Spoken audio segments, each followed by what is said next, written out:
This is the third video on the subject of global optimization, and specifically the minimization of a concave function over a polyhedral set. In this video, I'm going to introduce the notion of non-degeneracy of simplicial partitioning or cone-splitting subdivision processes. And this property is very important, and it ensures that a version of the conical algorithm it would converge in a finite number of iterations, which is a desirable property for any algorithm. First of all, let me remind you what the problem we're trying to solve here. So let me write it down here. So we want to minimize a function f of x where x satisfies a set of equation ax equal to bx greater or equal to 0. All right. And let's write down alpha star equal to f of x star. Optimal solution.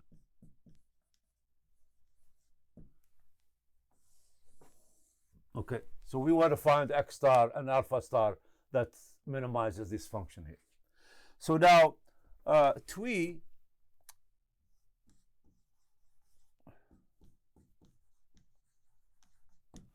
and Tuy in the research paper, which they introduced the property of exhaustiveness, they showed the following, that if you take a conical algorithm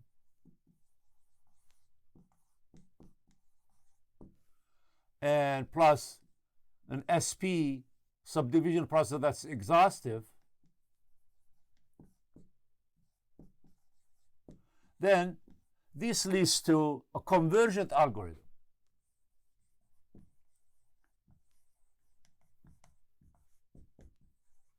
Okay. This is the convergent algorithm to that solution. What does it mean? It means that they're going to have a sequence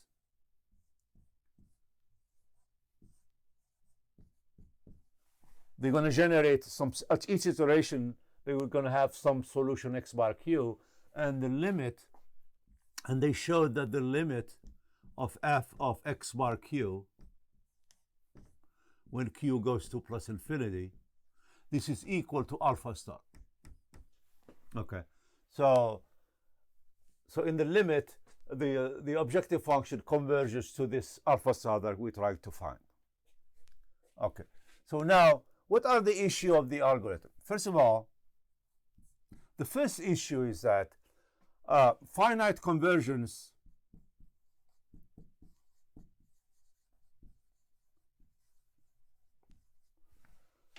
of the algorithm, that is, the algorithm finite convergence means it terminates in a finite number of iterations.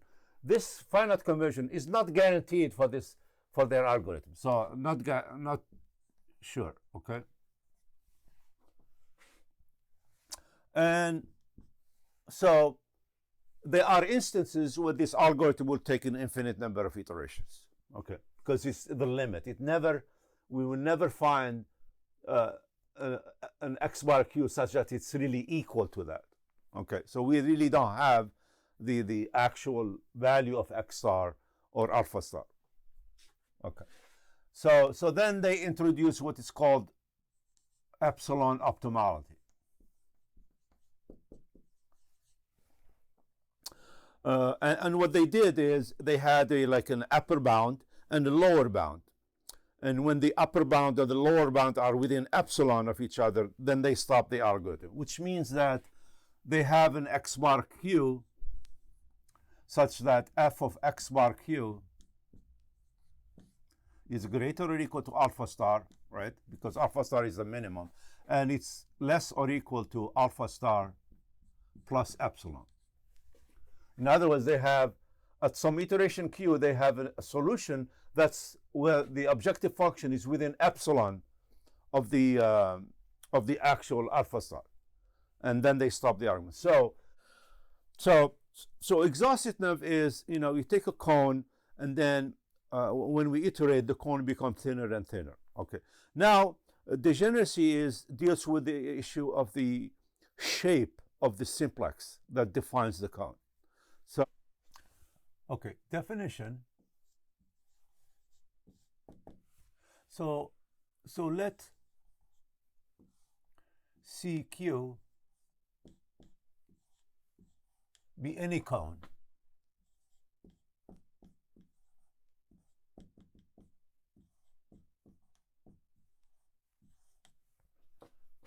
be any nested cone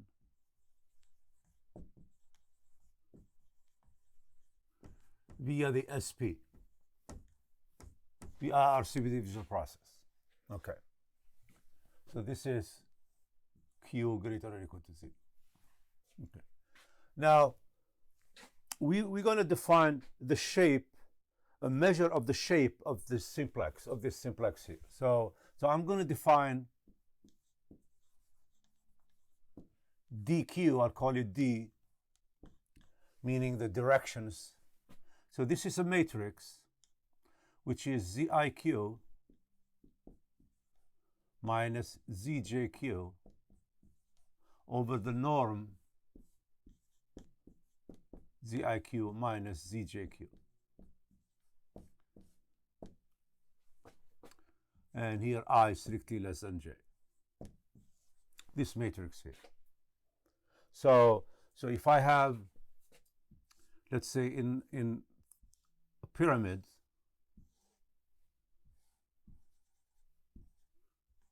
like this, so this matrix is just these directions. This 1, 1, 2, 3, 4, 5, 6. And I say direction because you see we normalize it to 1. So it's just a unit vector along this edges. Now, the way we constructed this cone, we know that the rank of dq is equal to n minus 1, right? We know that our simplices are n minus 1 simplices.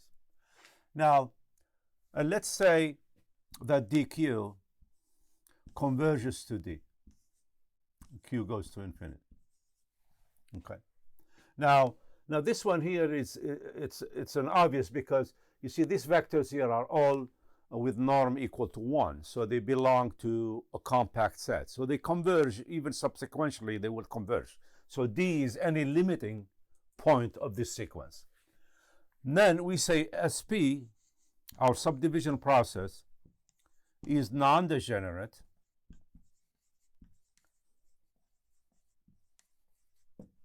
if the rank of D is equal to n minus 1. So it is n minus 1 for every iteration, and in the limit also it's n minus 1. Then we'll say our subdivision process is non-degenerate. Okay, let me give a couple of examples.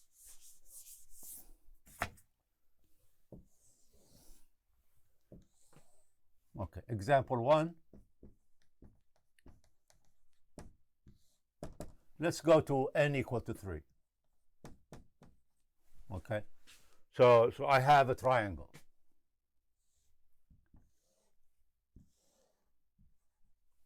So this is Z1, Z2, and Z3. Any cone like this.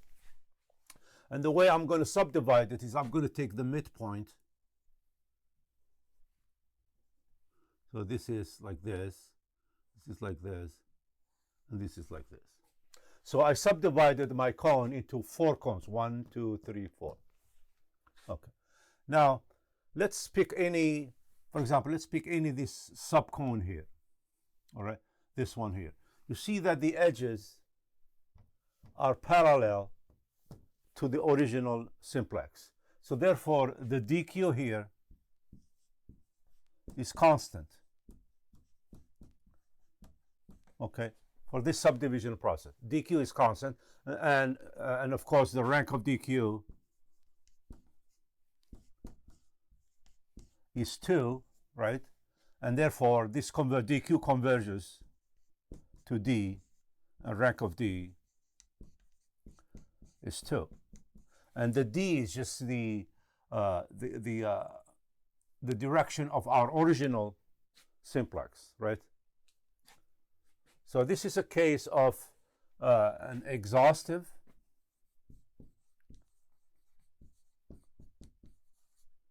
plus non-degenerate.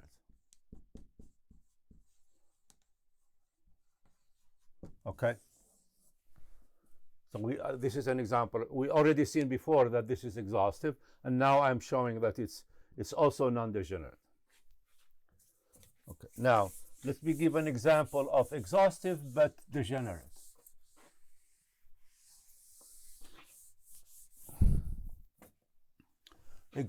Example 2.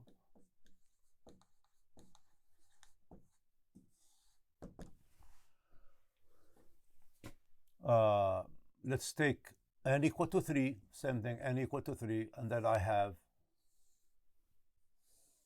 same thing, z1, z2, z3, and I'm going to subdivide this cone, this simplex, into through the body center. So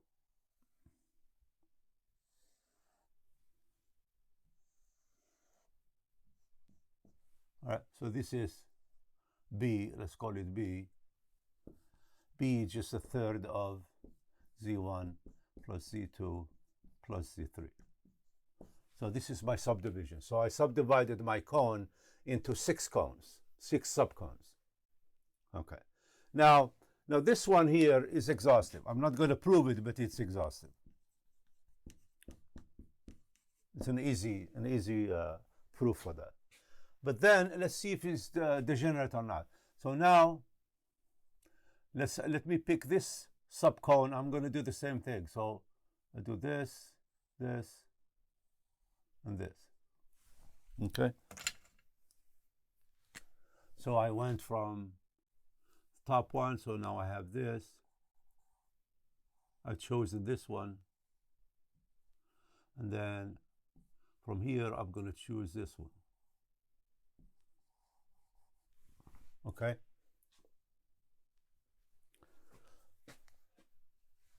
All right, and then I keep going. And I keep going like this. Now, and you pick always the one attached to this node here. You're going to see that these 3 directions, this one, and this one, they converges to one direction, which is this line here. If you keep on going like this, you will see that those 3 directions, this one, and this one, are going to converge to this line here, which is rank 1, right? So rank of D is equal to 1, not 2, all right? Because we want it to be 2. So this is a degenerate. This is a degenerate subdivision process. So just because a subdivision process is exhaustive, that doesn't imply that it's a non-degenerate. Okay. Now, let's provide some theorems on how to compare simplices. Okay. So let me put a definition here first. So I have, let's call it a W, matrix, W1, etc., Wn plus 1, and V1, etc., Vn plus 1. Good. And SW, that's just the convex hull. The convex hull of these vectors here, W1, comma, till Wn plus 1. And same thing with S of V. Okay, so these two are n simplices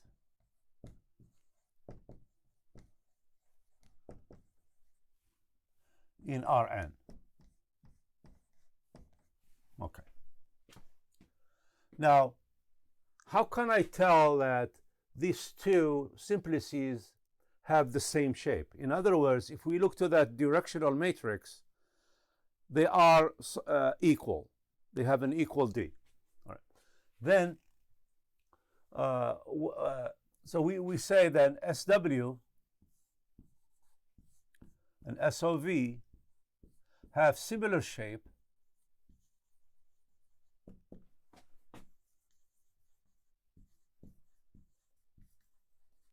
if W is equal to B En plus 1 transpose plus alpha times R times V times P, where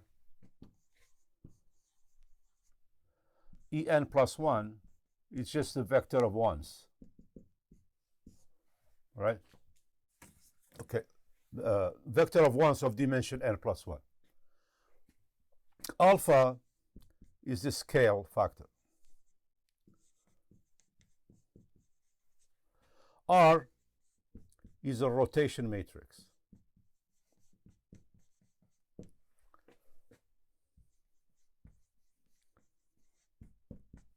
It means that R transpose R is equal to the identity, okay?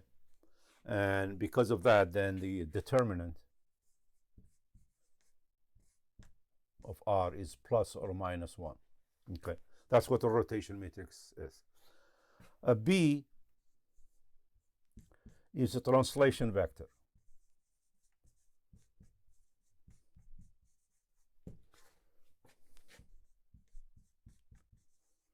And finally, P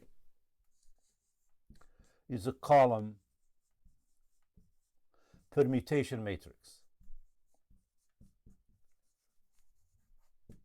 Okay? Then we'll say that these two simplices are similar shape. Now, if we note here, if we look at this, first of all, this P is just a permutation of columns. So in other words, you just do a permutation of these vectors. If you do a permutation of these vectors, S of V doesn't change. It's the same simplex, right? So this is just a permutation of the column which does not change S of V. So therefore, SW, so we have a transformation from S of V to S of W. For every x, you transform that into T of x equal to B plus alpha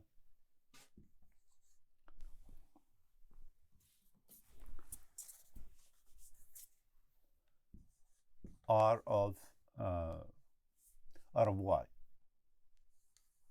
R of x, sorry.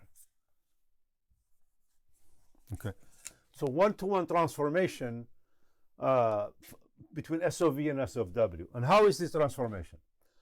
The transformation is that you translate, first of all, B, you translate the vector by B, and then you rotate it by a rotation matrix, and then you scale it by alpha. And that way, you're gonna put S of V on top of SW exactly. And that's why they have similar shape. So this is the definition, okay? Now, so to tell whether two simplices have the same shape, you basically need to find this matrix R and column vector B. Okay. Now, let me give an example of two simplices that are. So,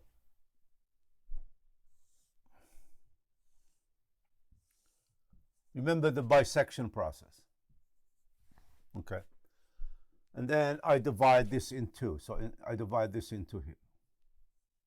So now I have two simplices. I have this one and this one. Okay. This will be SW. This will be S of V.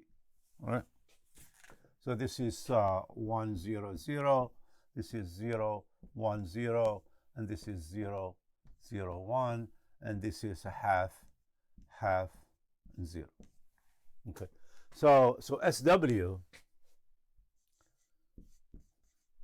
it's just S of this one is just 1, 0, 0, half, 0, 0, 0, 1, and S of V is equal to S of half,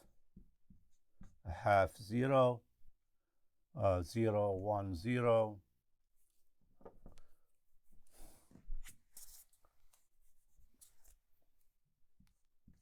and and then 0, 0, 1. Okay. So let me erase this.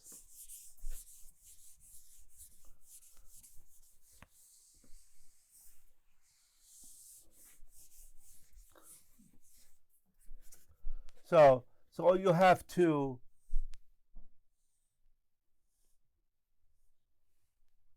the other one is like this. So obviously these two are congruent, right? Have similar shape, because what I can do is I could flip this over 180-degree rotation and then slide it over, and it's going to be right on top of that, right on top of the first simplex. So it's obvious that those two have similar shape. And by the way, in the definition, when alpha is equal to 1, we say that SW and SOV are congruent.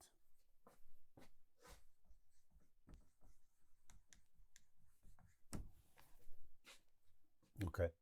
Now let me write down the formula. So you got W is equal to B En plus 1 transpose plus, let's talk congruence here, R V. Okay. Remember, the P does not change these two, so I'm going to assume here P is 1. So if you take now and remember the T from SW from SOV to SW, and here X, give me T of X equal to B plus R of X. All right. For any X in SOV, this is the image of X into SW. Okay. Now, let me take the norm of T of X minus T of Y squared, right? So that's equal to what?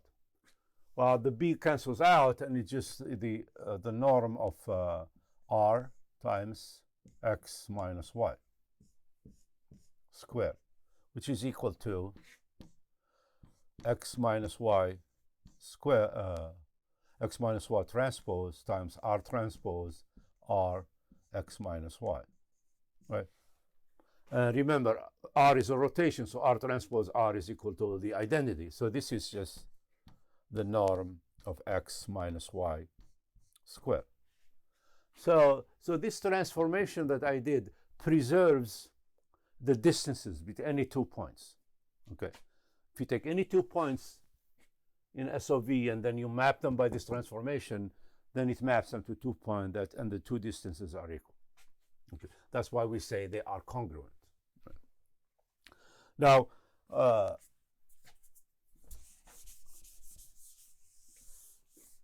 let's give a theorem on how to tell that two simplices are congruent. So theorem. So again, here we have W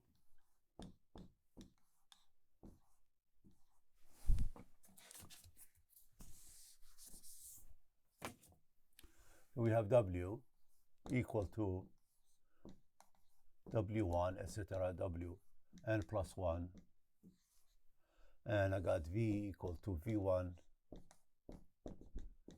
Vn plus 1, and of course SW and SOV.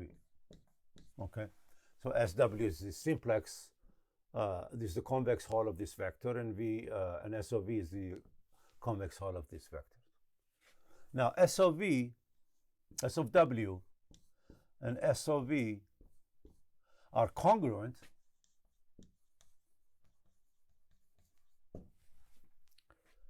if it's equivalent to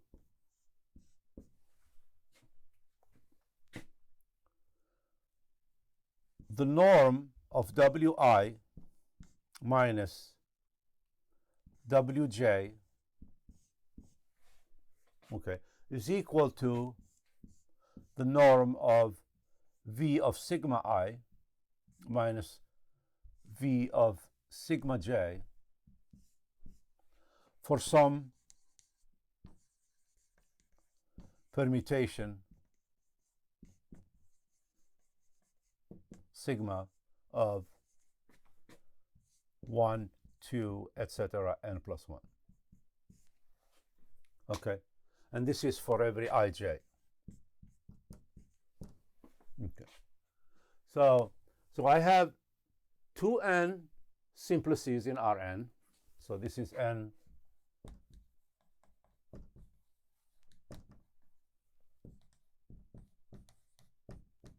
okay, so I have 2n simplices in Rn.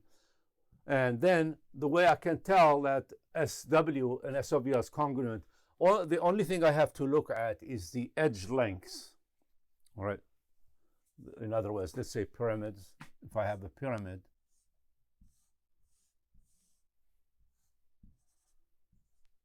okay, and I have another pyramid.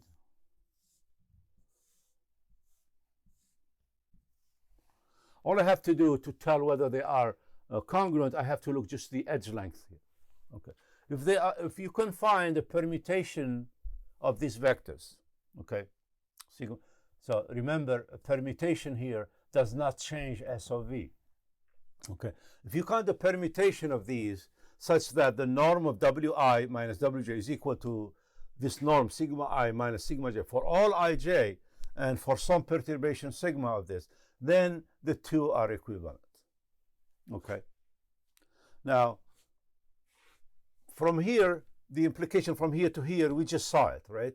Because when two simplices are congruent, the transformation T of x preserve the distances. So this is obvious. Okay, now going back this way takes a little time, but it's you can do it in by induction on the dimension of the on the dimension here Rn. Okay, it's obviously it's true in R1. So you got a line segment here, and you got two segments, one here. So this is SW.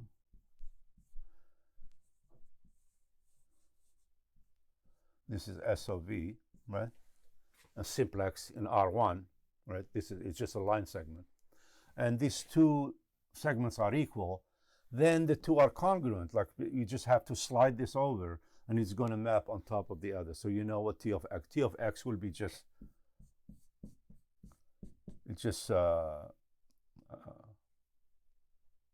b plus x, right? B plus x, and the rotation is just the identity. There's no rotation here. You just slide it over, and it's going to map exactly on top of this one. So in Rn, it's obvious. Then you assume it's true for n minus 1. In other words, if you have any simplices in Rn minus 1, this statement holds. That is, that if this is hold true, then the two simplex are congruent. Then you extend it to dimension n by choosing the basis of Rn appropriately, and then you could prove it. It's not a difficult proof. Okay. So that's good. So now, instead of having to remember the R, the B, the R, you have to find a matrix R or matrix B. Here it's simple. We just have to look at the edge length, right? Okay. So now this is true. Now, therefore, how do we now? I'm going to give a procedure of telling whether two simplices have the same shape.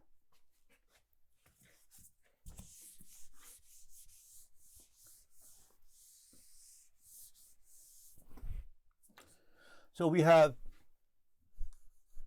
W, right? W1, Wn, right? and V.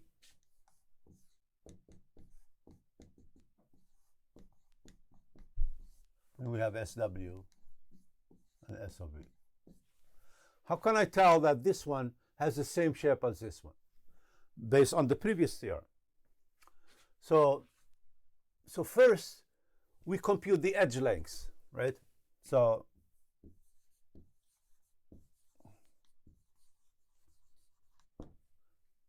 we start with the norm of W1 minus W2, right?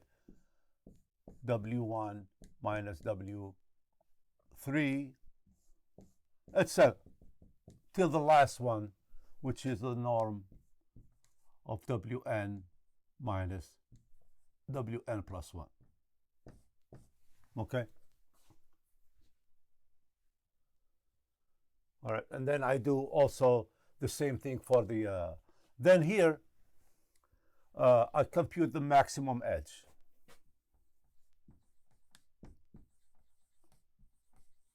Let's call this delta of W, all right? And then I divide these by delta.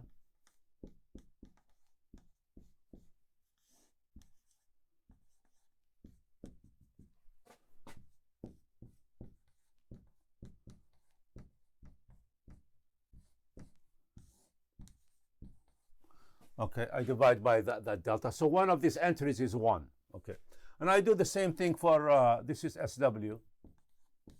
And I do the same thing for V.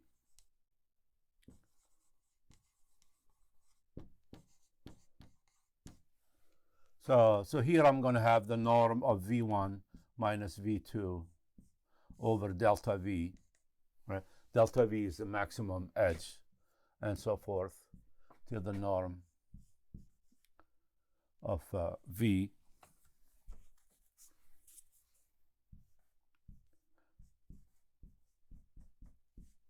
over delta V. Okay. All right. So one of these will be 1. So in other words, both of the edges, we made sure that the maximum edge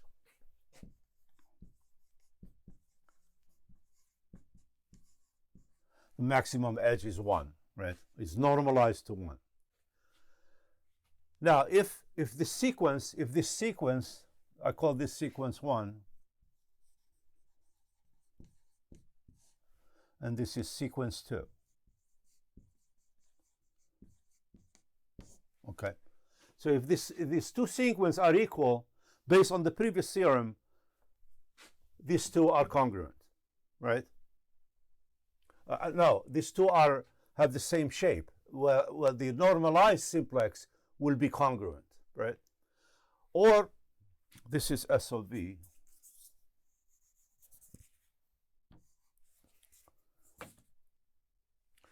Okay, or here we could find a permutation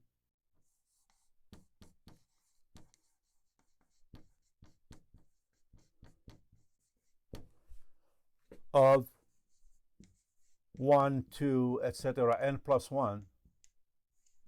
Okay, and then sequence 2, we transform that into norm of V sigma 1 minus V of sigma 2 over delta V, etc., till the last one, the norm of V sigma n minus V of sigma n plus 1 over delta V.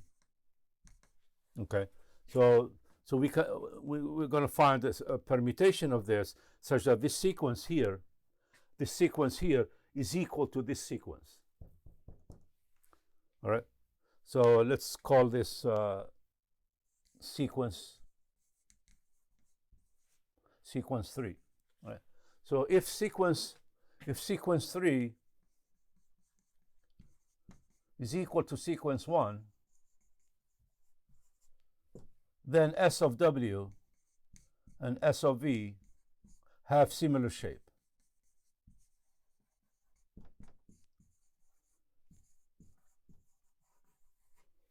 Okay. That's the procedure and how to tell that two simplices have the same shape. This is better than trying to find that translation vector B and the rotation matrix A. That's too complicated. But this is the only complication here is once we have this, all right, and then it's not equal to this, then we have to look at all the permutations of this, and that's a large number, right? Okay, let's go through an example where we use the previous results. So in this case, I am in dimension 4, and here is a W. It's an n-1 simplex represented by this column vector, all right? And then I have a V, another n-1 simplex defined by this matrix. Okay. So now let's go here V, for example. So I'm gonna do a permutation of these two columns. So I'm going to multiply from this side by this matrix, a permutation matrix. If I do that, then I get this matrix. Okay.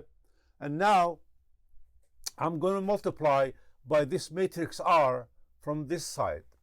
And what this R does is permutate these two rows. Okay. And when I do that, I get exactly this W. All right. So therefore, W is equal to R times V times P. Right. And R is a rotation matrix. Okay, it could be verified that R transpose R is the identity. You could see it from here. The determinant is -1. So therefore, based on our definition, SW and SOV are congruent, have the same shape. And actually, the alpha is 1 and the B is 0. Here, the alpha is 1 and the B is 0. Right? So actually, this SW and SOV are congruent simplices. Okay. So this is using the straight definition of having the same shape or congruence. Now, let's do the theorem that we just did about the edge length. So here's my W. So I'm going to compute the edge lengths, okay? And I'm going squaring them so that I don't carry the square root.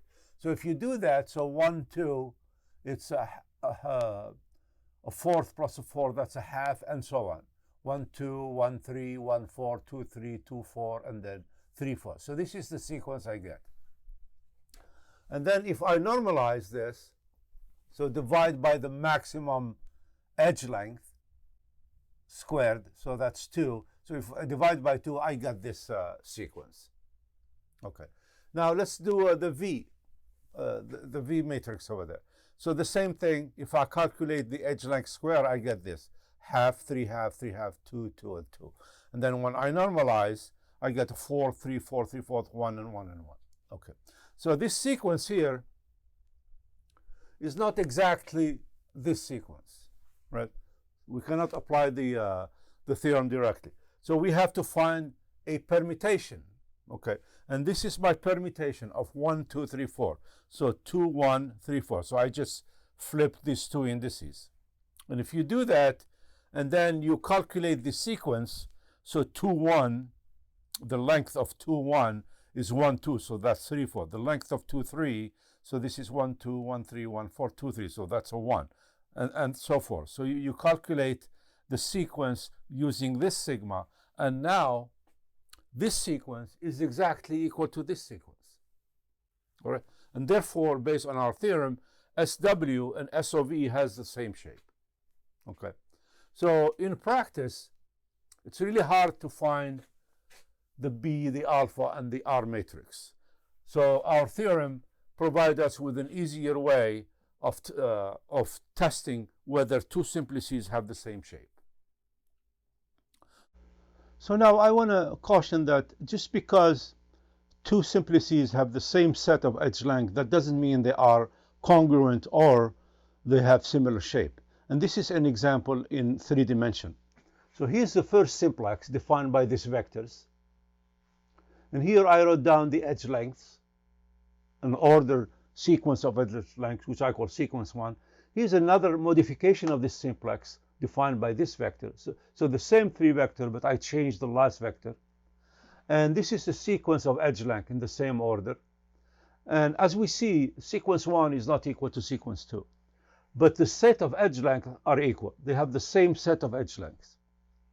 Now, there are no permutations which are going to make this sequence equal to sequence 1. Okay, so and therefore by own theorem, that means S1 and S2 are not congruent.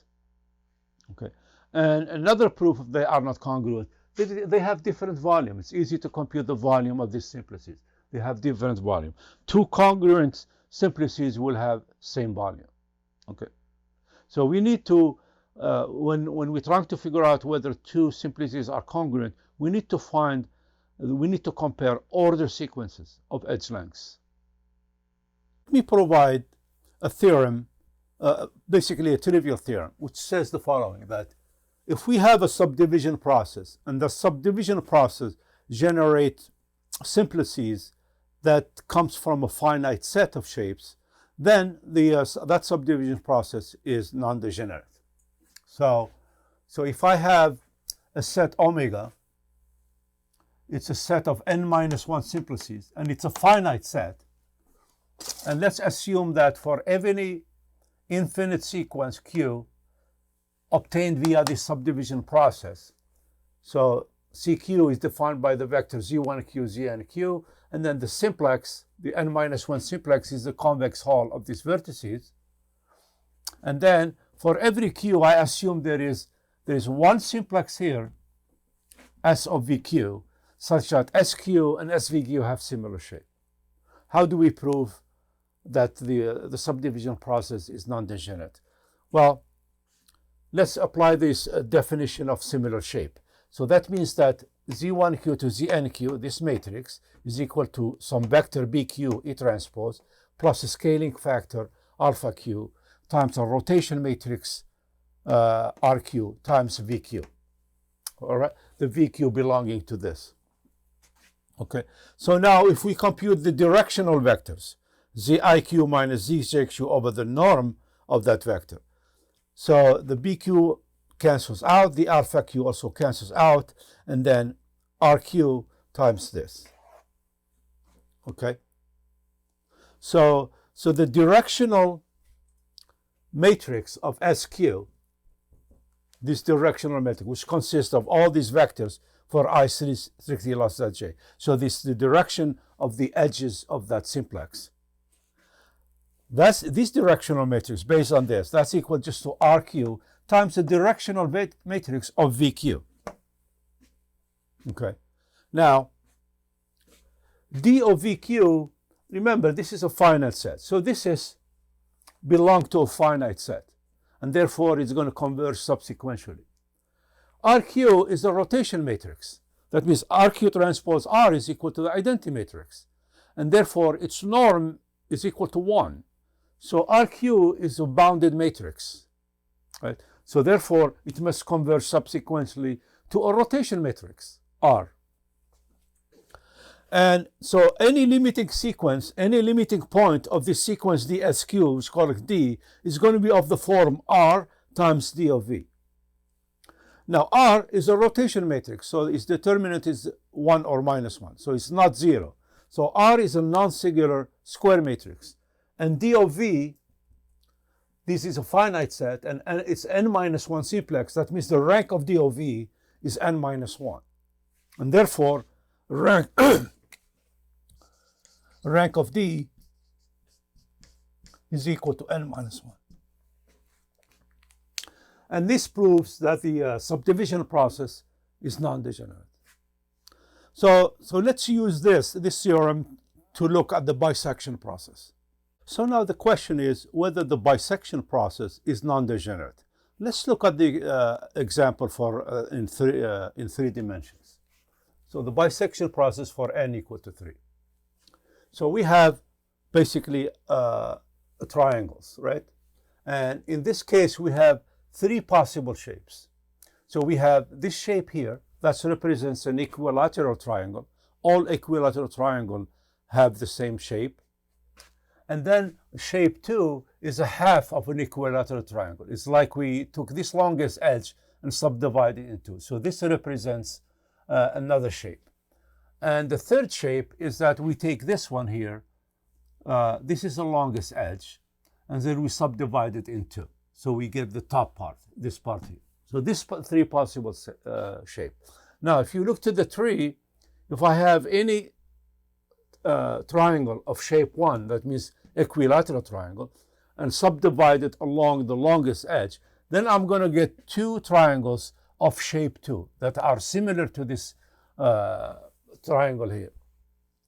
And if I take shape 2 now, so I have shape 2,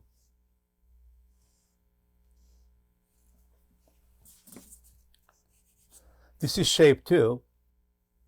So longest edge is this one, and then I subdivide with respect to that, I get this. So I get two simplices. Now this simplex is an equilateral triangle. So shape 2, one of the simplices is of shape 1. So I return to this one. And the other one is shape 3. So I go to shape 3. Okay. And finally shape 3, if I take shape 3,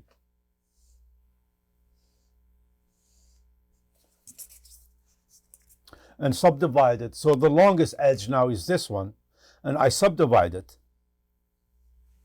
I get two simplices that are have similar shape as this one. So shape 3 will give me two simplices of shape 2.